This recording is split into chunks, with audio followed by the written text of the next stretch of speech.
I just arrived. Finally, malalaman na natin kung anong tinatago sa atin ng daddy mo. It's been 4 months since you left me, hon. Pero ang dami nang nangyari. I know you've always wanted me to move on quickly. Na huwag matakot na magmahal ulit. At first, I thought it wouldn't be possible. Sobra akong na-depressed nung nawala ka.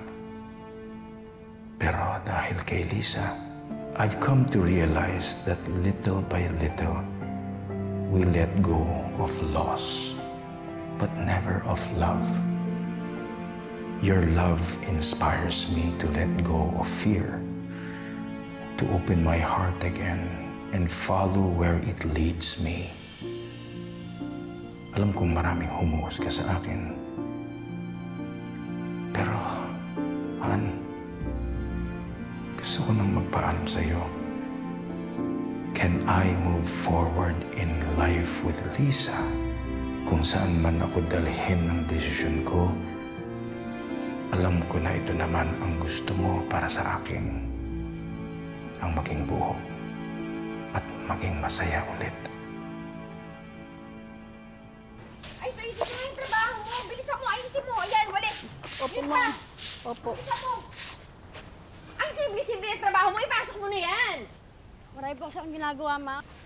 Ay, ba?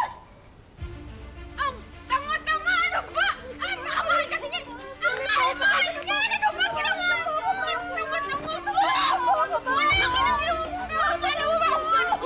Ang tanga! Buwisit ka talaga! Nakatanga! Pasensya na po, ma'am. Ano hindi niya narinig yun? Patawad po, patawad. Puntaan mo nga doon! Nakasasyan mo na yan! Tanga-tanga!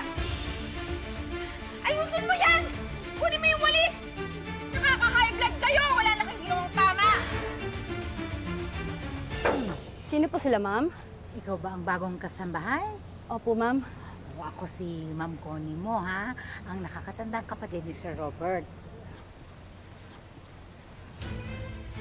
Ayusin mo dito! Baka masugat pa ako! Sino yun? Si Ma'am Lisa po. Girlfriend ni Sir. Lisa? Opo.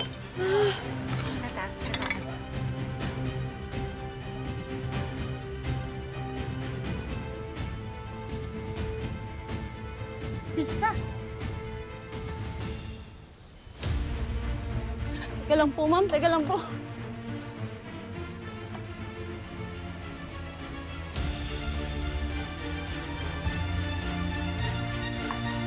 Lisa!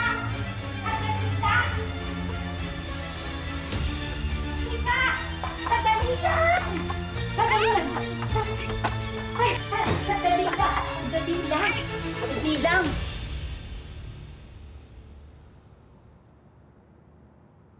Betsy! Ikaw si Lisa!